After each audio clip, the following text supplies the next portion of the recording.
Syria जंग में उतर सकता है इराक, बड़ी खबर है। सीरिया में सेना भेज सकती है इराक की सरकार।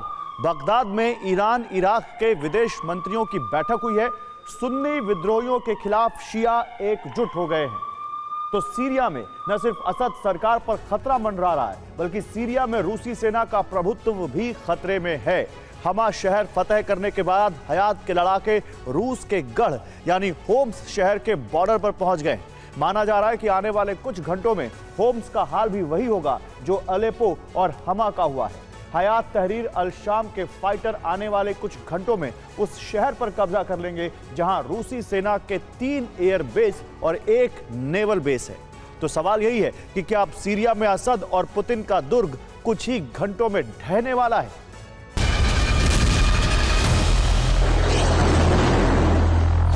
सीरिया विद्रोह की बारूदी अग्नि में पूरी तरह से भस्म हो रहा है।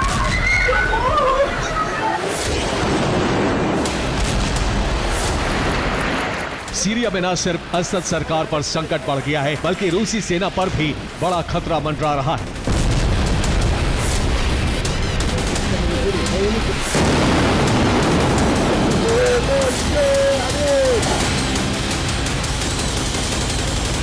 विद्रोही गुट असद सरकार के नियंत्रण वाले राज्यों पर कब्जा करता जा रहा है।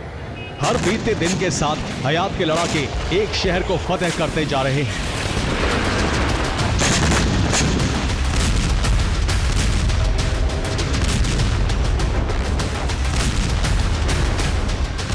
हयात तहरीर अल शाम के लड़ाकों ने पहले अलेप्पो को जीता, फिर हमा पर कब्जा जमाया और अब होम्स पहुंच गए हैं। वही होम्स जो न सिर्फ असद सरकार बल्कि सीरिया में रूसी सेना का सबसे बड़ा गढ़ है। हयात के लड़ाके गोला बारूद के साथ होम्स की सरहद पर पहुंच गए हैं। उन्होंने अब होम्स पर चढ़ाई शुरू कर दी है।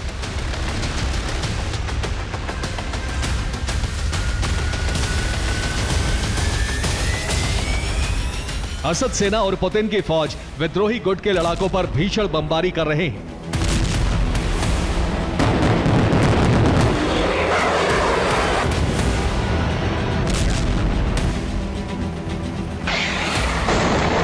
उन्हें रोकने की पुरजोर कोशिश की जा रही है, लेकिन ये कोशिश अब तक कामयाब नहीं हुई है।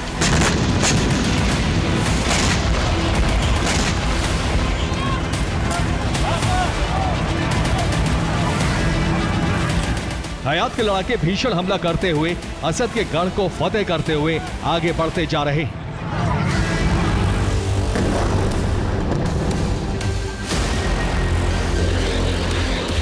होम्स को जीतने के लिए अब जो जंग शुरू हुई है, उससे न सिर्फ असद सरकार पर संकट गहरा गया है, बल्कि पुतिन और उनकी सेना भी टेंशन से भर गई है।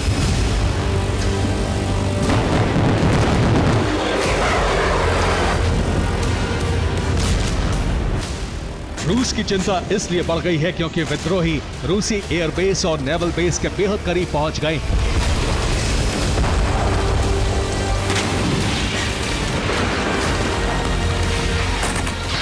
हयात तहरीर अल शाम के लड़ाके रूसी बेस के कितने पास पहुंच गए हैं, ये हम आपको आगे बताएंगे। लेकिन सबसे पहले हयात के लड़ाके सीरियाई और रूसी सेना को किस तरह के जख्म दे रहे हैं, उसे देखिए।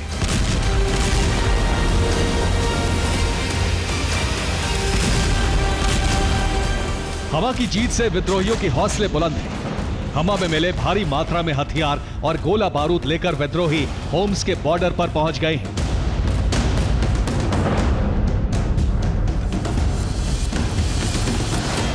होम्स के बॉर्डर पर अब तक की सबसे बड़ी जंग शुरू हो चुकी है। हयात के हमलों से भयावह रक्तपात हो रहा है।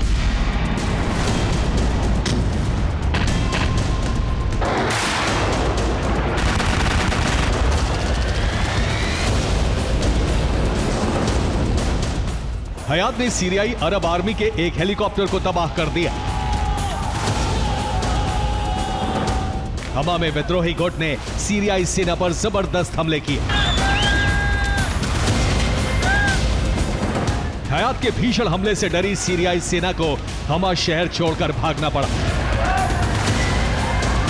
विद्रोहियों ने हमा की जेल में बंद कैदियों को रिहा कर दिया।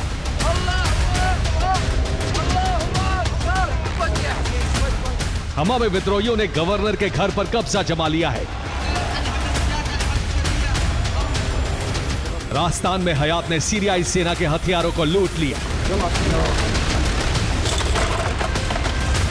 राजस्थान में ही विद्रोहियों ने रूस की इंजीनियरिंग बटालियन को बंधक बना लिया। हमा को जीतने के बाद हयात तहरीर अल शाम ने होम्स पर चढ़ाई कर दी।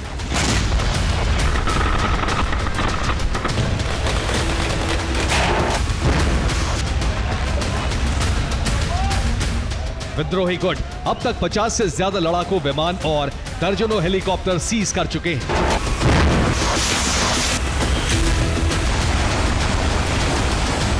हयात के लड़ाके अब रूस और सीरिया के हथियारों से ही जंग लड़ रहे हैं।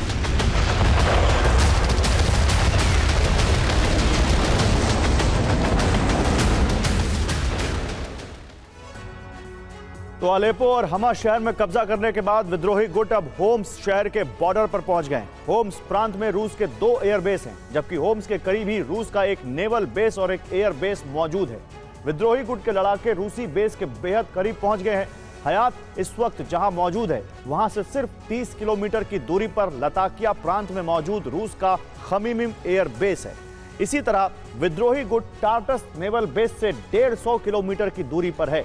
रूस का शायरात एयरबेस, जो कि होम्स प्रांत में ही पड़ता है, वहां से विद्रोही गुट सिर्फ 40 किलोमीटर की दूरी पर है।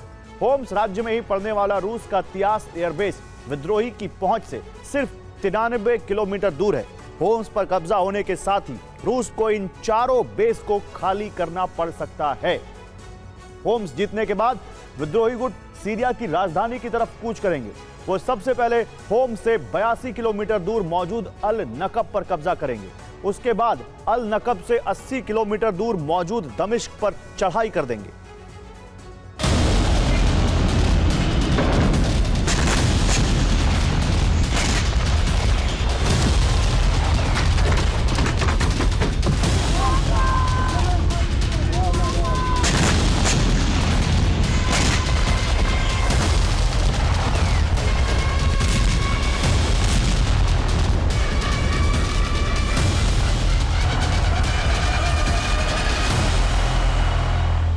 होम्स पर कब्जा हुआ तो रूस को अपने सभी एयरबेस और नेवल बेस खाली करने पड़ेंगे।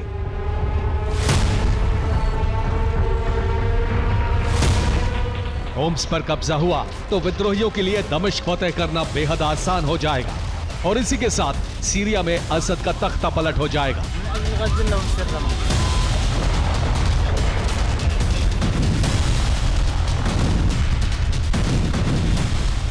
होम्स और दमिश्क को बचाने के लिए सीरिया और रूसी सेना ने पूरी ताकत झोंक दी है।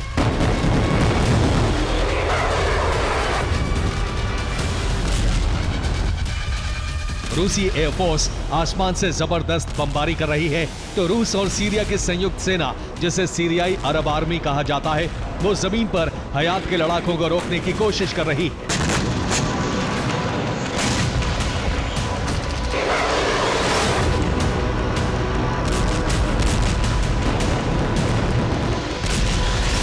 होम्स शहर के अंदर दाखिल होने के लिए जो पुल और सड़कें हैं उन्हें सीरियाई सेना ने बर्बाद कर दिया है।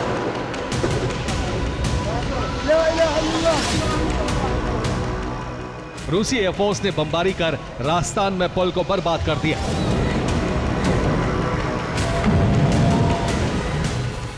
होम्स के रास्ते पर रूसी और सीरियाई एयरफोर्स जबरदस्त बमबारी कर रही है।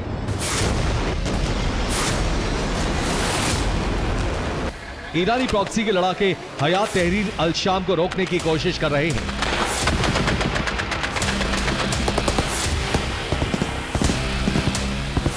होम्स के बॉर्डर पर गफ्फारी के नेतृत्व में ईरानी सेना तैनात कर दी गई है। यह भीषण हमले कर हयात को अंदर दाखिल होने से रोक रही है। होम्स के अंदर दाखिल होने वाले कई रास्तों पर सीरियाई अरब आर्मी मौजूद है। होम्स के बॉर्डर पर टैंक की बड़ी दीवार खड़ी कर दी गई है। यानी हयात को रोकने की भरपूर कोशिश की जा रही है, लेकिन हयात के लड़ाके जिस तरह से विध्वंसक हमले कर रहे हैं उससे तो यही लग रहा है कि होम्स पर जल्द ही उनका कब्जा हो जाएगा।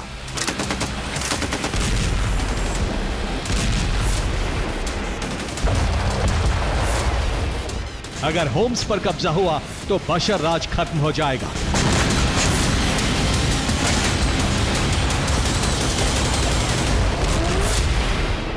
होम्स पर कब्जा हुआ तो रूस को अपने बेस खाली करने पड़ेंगे। सीरिया में रूसी सेना का प्रभुत्व समाप्त हो जाएगा। रूसी बेस से असद सेना का जो बैकअप मिलता है वो बंद हो जाएगा। इसके बाद विद्रोही गुट सीरिया की राजधानी दमिश्क पहुंच जाएगा और इस तरह असद का तख्ता पलट हो जाएगा।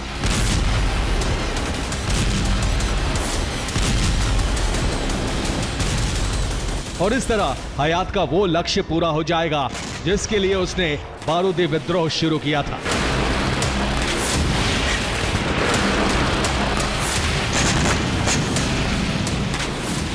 Bureau report, TV9 Bharatvarsh.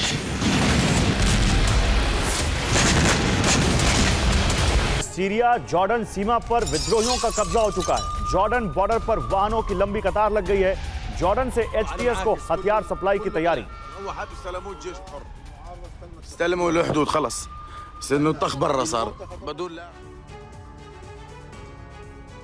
तो सीरिया की जंग अरब महासंग्राम बनने की ओर बढ़ने लगी है। हिजबुल्लाह के लड़ाके असद के लिए जंग लड़ने सीरिया पहुंच चुके हैं। ईरान ने सीरिया और हिजबुल्लाह को हथियारों की सप्लाई बढ़ा दी है और इजरायल की सीरिया जंग में एंट्री हो चुकी है। इजरायल ने सीरिया में 2 जगहों पर हवाई हमले किए। बेंजामिन ने ईरान को संदेश दे दिया है कि असद को हथियार सप्लाई का मतलब इजरायल का जंग में उतरना होगा।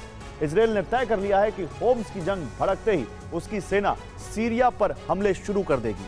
सीरिया जंग के बहाने बेंजामिन ग्रेटर इजरायल मिशन की तरफ बढ़ रहे हैं और ईरान की बर्बादी का ब्लूप्रिंट भी तैयार हो चुका है। अरब को दुनिया के सबसे अस्थिर क्षेत्रों में से एक कहा जाता है। यहां हालात इतनी तेजी से बदलते हैं कि सत्ताएं हिल जाती हैं। ऐसे ही जटिल हालात में सीरिया की बशर सत्ता फंसी हुई है और सीरिया की जंग अब अरब का महासंग्राम बनने की ओर बढ़ रही है। सीरिया की जंग में ईरान बर्बाद हो सकता है।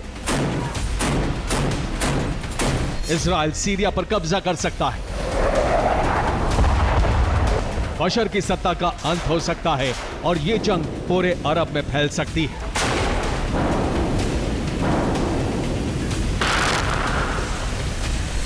असद के समर्थन में ईरान ने हिजबुल्लाह को उतार दिया है। हिजबुल्लाह के उतरते ही इजराइल भी सीरिया की जंग में कूद गया है। इजराइल ने कहा है कि ईरान ने असद की मदद की तो अंजाम भुगतना होगा।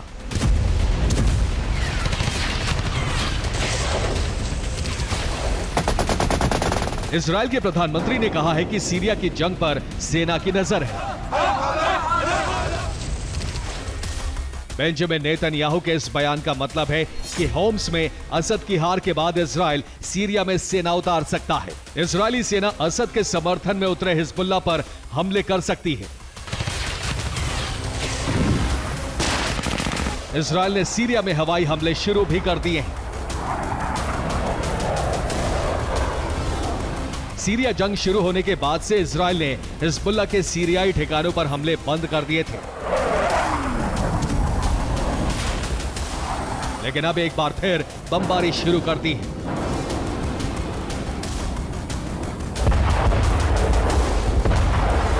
इजराइल ने सीरिया में अल जोया और अल अरीदा पास पर बमबारी की है। इन्हीं पास के जरिए हिजबुल्लाह लड़ाके लेबनान से असद के समर्थन में सीरिया पहुंचे हैं। इन इलाकों में हिजबुल्लाह के हथियार गोदाम तबाह कर दिए गए हैं।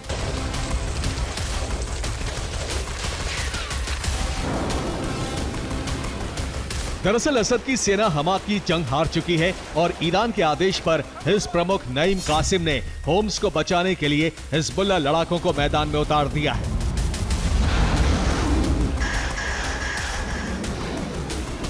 नईम कासिम ने कहा है कि सीरिया के विद्रोही इजराइल के लिए जंग लड़ रहे हैं। हम सीरिया के असद सरकार के साथ खड़े हैं। हिज़्ब लड़ाके असद सरकार को बचाने के लिए हर कदम उठाने के लिए सीरिया पहुंच चुके हैं।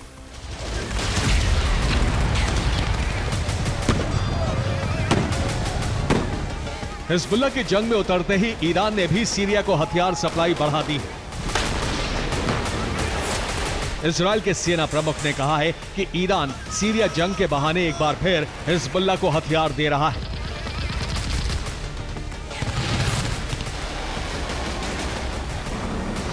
इसीलिए ईरानी हथियारों के जखीरे पर इजराइल हवाई हमले कर रहा है।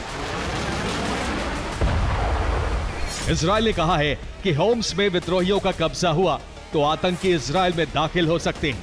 इजराइल सरकार के एक मंत्री ने कहा है कि होम्स में जंग शुरू हुई तो इजराइल सीरिया में बफर जोन बनाएगा। इजरायली सेना लेबनान के बाद सीरिया में ग्राउंड ऑपरेशन शुरू करने के लिए तैयार है।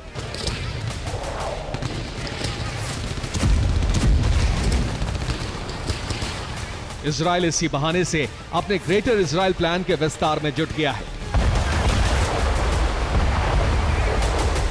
उत्तरी गाजा पर इजराइल का नियंत्रण हो चुका है और अब 50 किलोमीटर तक सीरिया में बफर जोन बनाने की तैयारी है।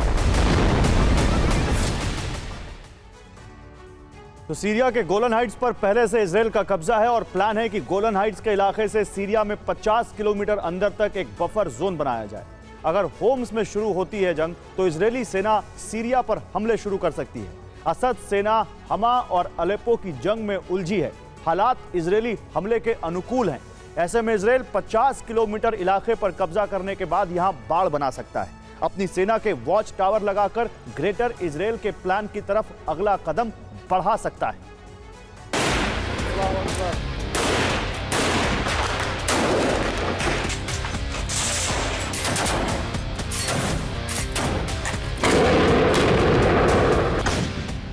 अगर इजराइल ने सीरिया पर हमले शुरू किए तो यह असद सरकार का अंत साबित हो सकता है। सीरिया से असद सरकार की विदाई का मतलब ईरान के रिंग ऑफ फायर का खत्म हो जाना है।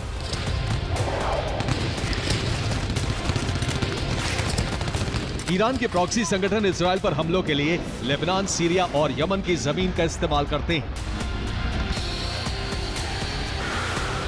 लेबनान में हिजबुल्लाह बहुत कमजोर हो चुका है और अब ईरान का दूसरा सबसे बड़ा दुर्ग सीरिया भी ढहने के कगार पर है।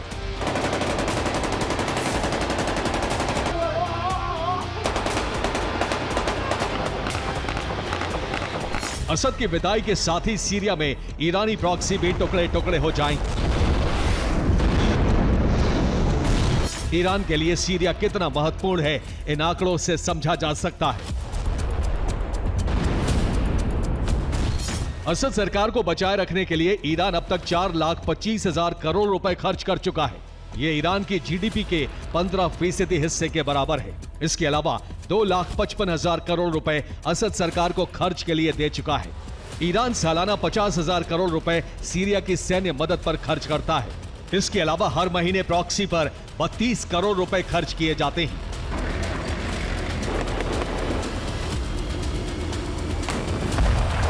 ईरान की जीडीपी का 18% से ज्यादा हिस्सा प्रॉक्सी और सीरिया पर खर्च किया जा रहा है ताकि इजराइल को खत्म किया जा सके। लेकिन इजराइल ने अब सीरिया को ही खत्म करने का दांव चलने का मन बना लिया है।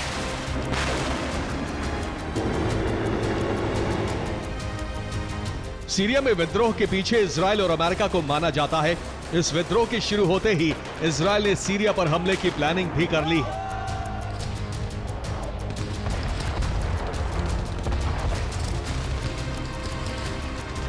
सीरिया के इस प्लान को काउंटर करने के लिए बगदाद में 3 देशों के विदेश मंत्रियों की बैठक हुई है। 6 दिसंबर को ईरान के विदेश मंत्री अब्बास अरागची इराक के बगदाद पहुंचे। इराक और सीरिया के विदेश मंत्रियों से अरागची ने मुलाकात की। ईरान हर कीमत पर सीरिया का विद्रोह दबाना चाहता है, लेकिन हालात हाथ से निकलते जा रहे हैं। इजराइल यही चाहता है कि होम्स तक जंग का विस्तार हो और उसके बाद सीरिया पर हमला कर दिया जाए।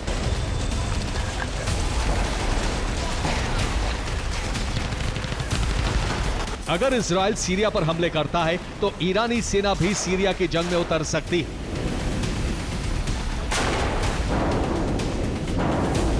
और अरब के 2 सबसे बड़े दुश्मनों का यह संग्राम सुपर पावर का टकराव करा सकता है।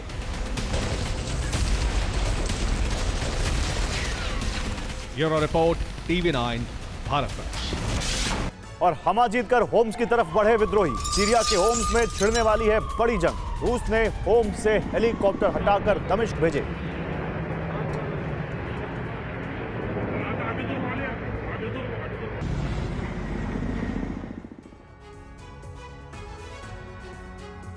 तो सीरिया की अपनी सेना, रूस के सैन्य बेस, ईरान के सैन्य बेस, विद्रोहियों के सामने बशर सरकार की ताकत बहुत ज्यादा नजर आती है। लेकिन सीरिया के विद्रोहियों ने लगातार जीत हासिल करके दुनिया को चौंका दिया है। करीब 5 साल पहले तक बेहद कमजोर रहा संगठन आखिर इतना ताकतवर कैसे हो गया है, बड़ा सवाल है। दावा किया जा रहा है कि एचटीएस ने किसी देश की सेना की तरह खुद को संगठित किया। कमांड सेंटर और सैन्य ट्रेनिंग एकेडमी तक बनाए गए। संगठित और अनुशासित होने के साथ ही एचटीएस ने रणनीति बनाकर हमला करने पर जोर दिया, जिसका असर आज पूरी दुनिया देख रही है। सीरिया में अचानक बगावत हुई, धमाकों का दौर शुरू हुआ, सेना पर हमले होने लगे।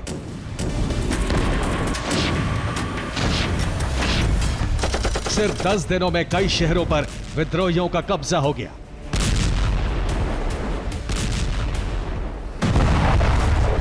पूरी दुनिया सीरिया के इस घटना से हैरान है, क्योंकि विद्रोही जिस बशर सरकार के खिलाफ लड़ रहे हैं, उसके साथ दुनिया के 2 शक्तिशाली देश हैं।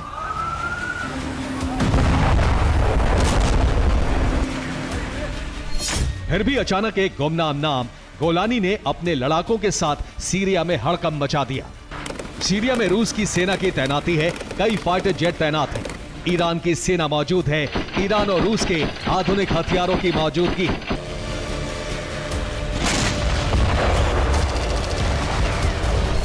लेकिन विद्रोही संगठन का प्रमुख गोलानी सब पर भारी पड़ रहा है। दुनिया एचटीएस यानी हयात तहरीर अल शाम का नाम तक भूल चुकी थी।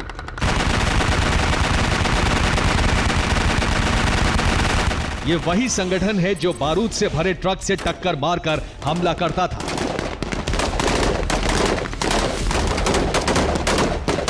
किसी जगह धमाके के लिए आत्मघाती लड़ाके कार से अकेले जाया करते थे।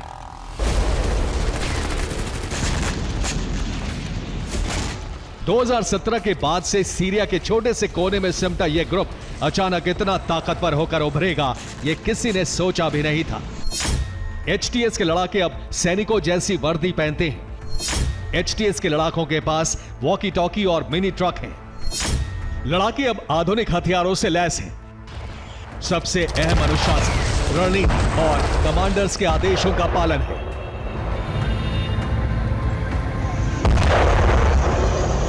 किसी देश की सेना की तरह ही विद्रोही खास स्ट्रैटेजी से हमला कर रहे हैं और जीत हासिल करने के लिए चक्रव्यूह तैयार कर रहे हैं।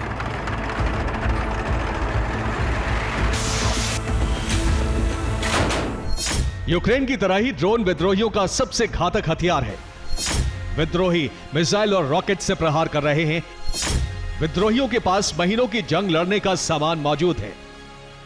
मिशन राजधानी दमिश्क पर कब्जा करना है। चुनौती रूस की ताकतवर एयरोस्पेस फोर्स से बचना है।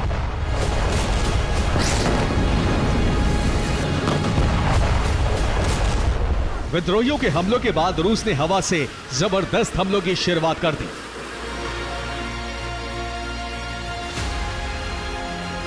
विद्रोहियों के कई ठिकाने और हथियार गोदाम को नष्ट करने का दावा किया गया।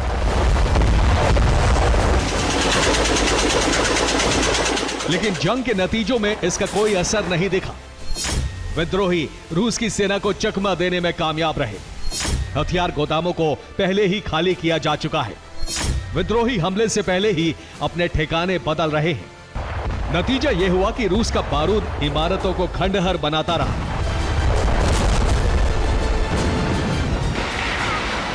इदलिब और होम्स के करीब जमीन को हिलाता रहा, लेकिन हमा में विद्रोहियों की जीत को नहीं टाल सका।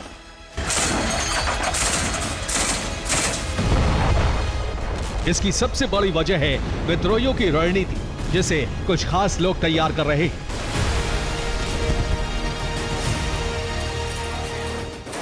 और दूसरी वजह है पहले और अब का बदला हुआ एचटीएस संगठन, उसके काम करने का तरीका और उसके हथियारों की ताकत।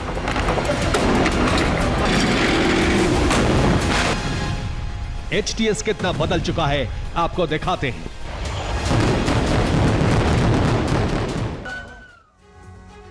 तो एचटीएस कितना बदल चुका है, इसका अंदाजा आप इसी बात से लगा सकते हैं कि इस विद्रोही संगठन का सेंट्रल कमांड सेंटर है। साथ ही संगठन ने सैन्य अकेडमी बनाई, भर्ती करने वाली कई यूनिट बनाई गई।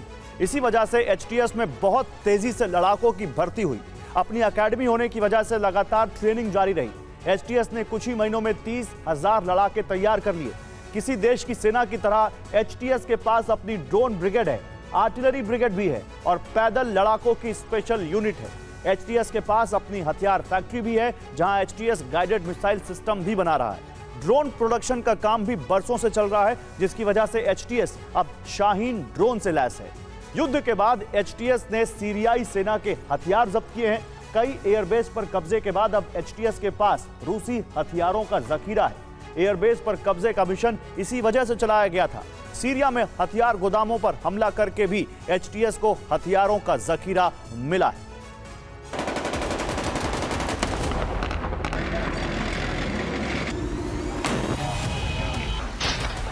विद्रोहियों की लगातार जीत के बाद सबसे ज्यादा चर्चा इस चेहरे की है।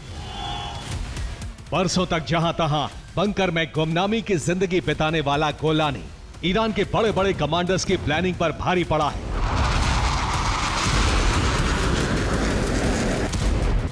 ईरान और रूस के सैन्य विशेषज्ञ विद्रोहियों को हल्के तौर पर ले रहे थे, लेकिन गोलानी ने 10 दिनों में ही अपनी ताकत और रणनीति का लोहा मनवा दिया है।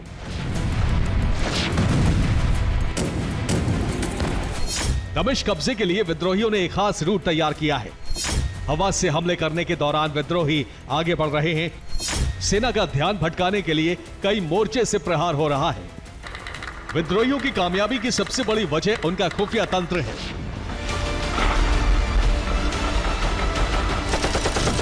विद्रोहियों को सेना के हर मूवमेंट की जानकारी मिल रही है।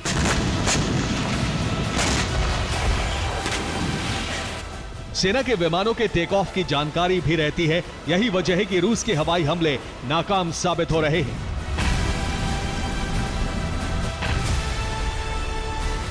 माना जा रहा है कि इसके पीछे विदेश से मिल रही मदद है। रिपोर्ट में दावा है कि विद्रोहियों को सैटेलाइट से जानकारी दी जा रही है। इजरायली एजेंसियां विद्रोहियों की मदद कर रही हैं। अमेरिकी सैटेलाइट से भी मदद की जा रही है। इतना सब कुछ होने के बाद भी रूस या सीरियाई वायुसेना एचटीएस के कमांड सेंटर को नष्ट नहीं कर सकी है।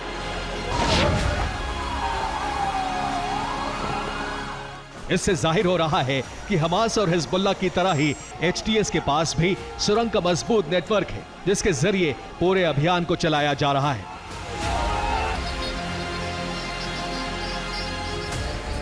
एचटीएस प्रमुख और उसके तमाम रणनीतिकार भी बंकर में रहकर ही विद्रोहियों को दिशा निर्देश दे रहे हैं।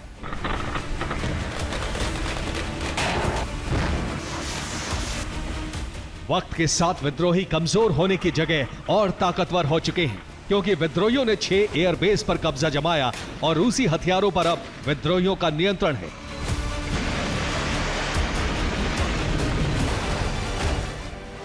विद्रोहियों को इतना गोला बारूद मिल चुका है कि वो महीनों तक रूस या ईरान की सैन्य टुकड़ियों पर हमले कर सकते हैं।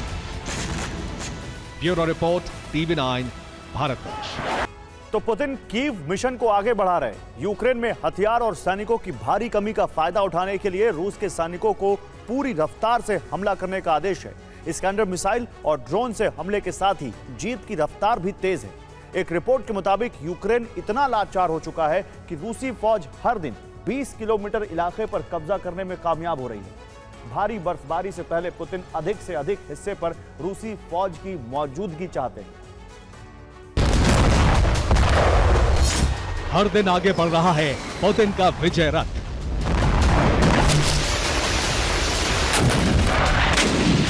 और हर दिन यूक्रेन की जमीन पर बढ़ता जा रहा है रूसी सेना का कब्जा।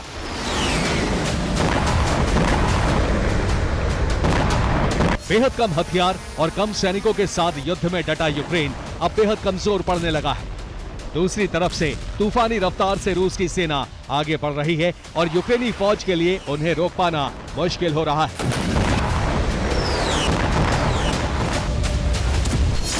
रिपोर्ट के मुताबिक रूस की सेना हर दिन 20 किलोमीटर आगे बढ़ रही है। पोक्रोवस्क में रूसी सेना जीत के बेहद करीब पहुंच चुकी है। पोक्रोवस्क में रूसी सेना की दूरी अब सिर्फ 5 किलोमीटर है। रूस इस रास्ते से जीत हासिल करते हुए दनीप्रोपेट्रोवस्क की तरफ बढ़ना चाहता है। इस इलाके में ताबड़तोड़ हमलों की शुरुआत हो चुकी है। एयर डिफेंस न होने की वजह से इस इलाके में ताबड़तोड़ ड्रोन से प्रहार हो रहा है। नीप्रोपेट्रोवस्क में गुरुवार को 2 स्कंदर मिसाइलों से हमला हुआ। यूक्रेन में एक ही दिन में 44 बार ड्रोन हमले किए गए। रूस ने कीव, खार्किव, ओडेसा को टारगेट किया है।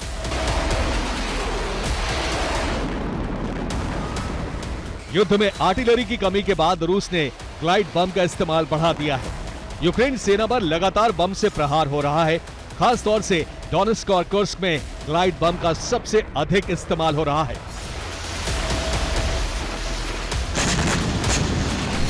यूक्रेनी सेना कमजोर जरूर पड़ी है, लेकिन मोर्चे को छोड़ा नहीं गया है। यूक्रेनी सेना का दावा है कि टोरेस्क पर फिर से यूक्रेन का कब्जा हो गया है। रूस की सेना को चासिव यार में संघर्ष करना पड़ रहा है। रूस ने डोनेट्स्क में सैनिकों की तैनाती को बढ़ाया है। रूस के जबरदस्त हमले के बाद अमेरिका में भी यूक्रेन को लेकर फिक्र बढ़ गई है। व्हाइट हाउस में यूक्रेन को लेकर नए सिरे से प्लान तैयार किया जा रहा है। यूक्रेन को यूएस से नए हथियार दिए जा सकते हैं। यूक्रेन की आर्टिलरी को मजबूत बनाया जाएगा, लेकिन जनवरी से पहले यूक्रेन को हथियारों की सप्लाई मुश्किल है।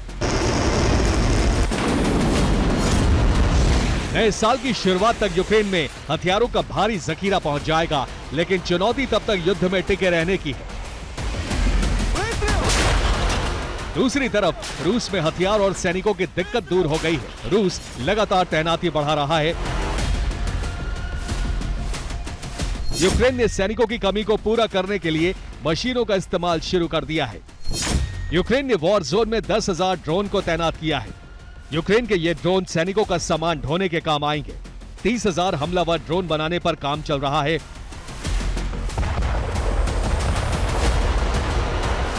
यानी युद्ध में अब यूक्रेन सैनिकों से अधिक ड्रोन की मदद लेने वाला है।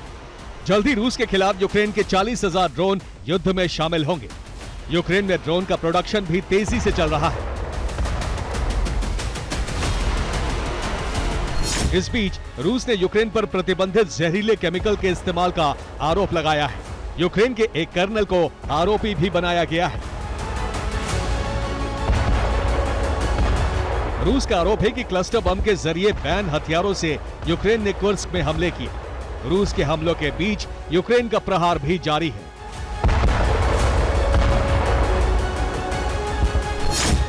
गुरुवार को यूक्रेन ने रूस का सरमद आर्मर्ड व्हीकल नष्ट कर दिया। यूक्रेन ने एंटी टैंक मिसाइल से रूसी सेना पर हमला किया था। इसके अलावा एक टॉर एयर डिफेंस को भी नष्ट कर दिया गया।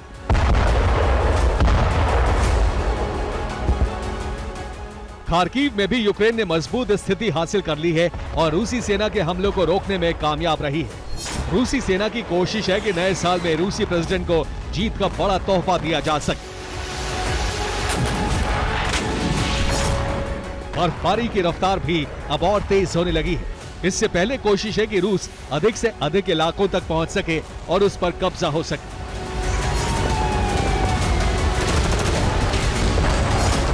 Bureau report, TV9 Bharat. रूस के राष्ट्रपति व्लादिमीर पुतिन ने एक बार फिर से ओरेश्निक मिसाइल से बड़े हमले की धमकी दे दी है। पुतिन ने कहा कि रूस की ओरेश्निक मिसाइल ऐसा विनाश करेगी जैसा एटमी हमले के बाद होता है। पुतिन की इसी धमकी के बाद नेटो ने यूरोप में युद्धाभ्यास शुरू कर दिया है। इसमें अमेरिका ने अपना परमाणु बॉम्बर भेज दिया है। सवाल यही है कि क्या यूक्रेन में रूस का ओरेश्निक हमला परमाणु युद्ध का कारण बनने जा रहा है? पुतिन की IRBM मिसाइल ओरेश्निक क्या परमाणु विनाश का कारण बनेगी?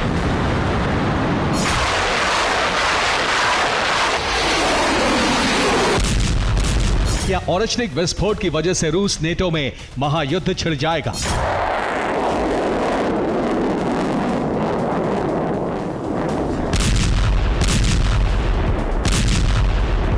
रूसी ओरेश्निक मिसाइल से नेटो दहशत से तब भर गया जब इसे लेकर रूसी राष्ट्रपति व्लादिमीर पुतिन ने एक के बाद एक कई बयान दिए।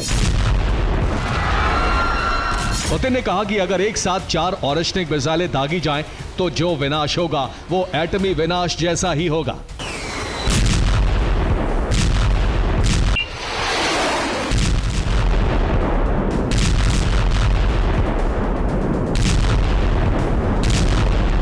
पुतिन ने यह कहकर नेटो को खौफ में डाल दिया कि ओरेश्निक जैसी मिसाइल किसी के पास नहीं है, इसे कोई नहीं रोक सकता।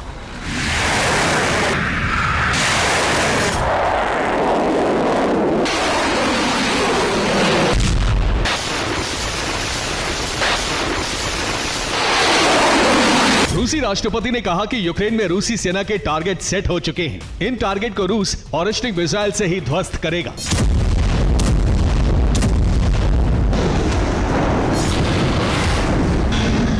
यानी रूस के टारगेट पर यूक्रेन की वो टॉप लीडरशिप है जो युद्ध को लेकर फैसले करती है।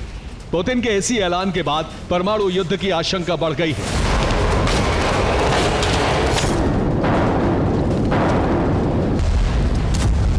अगर रूस ने ओरेश्निक मिसाइल से यूक्रेन पर हमला किया तो रूस और नेटो में एटमी जंग छिड़ सकती है।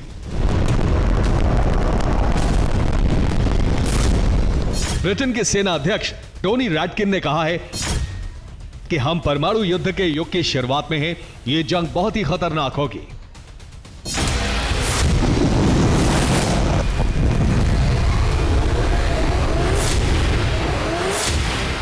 रूस की तरफ से खतरा मंडराया तो नेटो ने युद्धाभ्यास शुरू कर दिया। इस युद्धाभ्यास में अमेरिका ने अपने परमाणु बॉम्बर को भेज दिया है।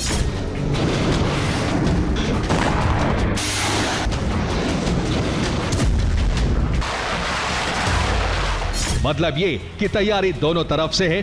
परमाणु तबाही का काउंटडाउन शुरू हो चुका है। रूस की ओरेश्निक मिसाइल और इससे होने वाले हमले महायुद्ध का कारण बन सकते हैं।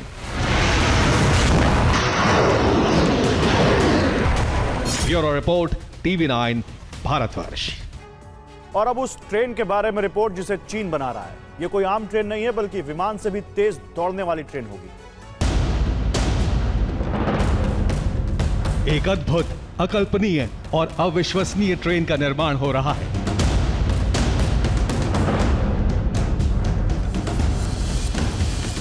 यह दुनिया में अपनी तरह की पहली और इकलौती ट्रेन होगी।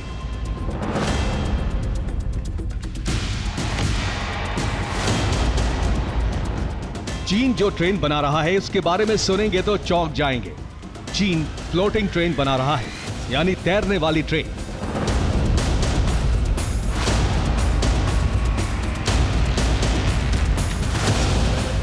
ये रेलवे ट्रैक पर नहीं चलेगी बल्कि वैक्यूम ट्यूब में रफ्तार भरेगी, कुछ इस तरह।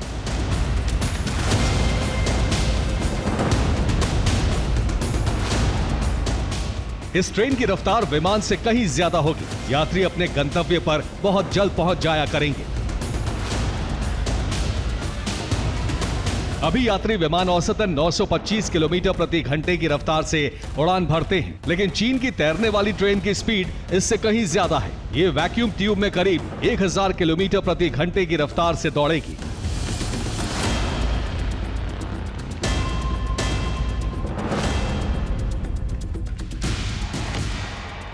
मतलब ये कि अगर ये ट्रेन भारत में चले तो दिल्ली से मुंबई सिर्फ 1 घंटा 15 मिनट में पहुंचा देगी।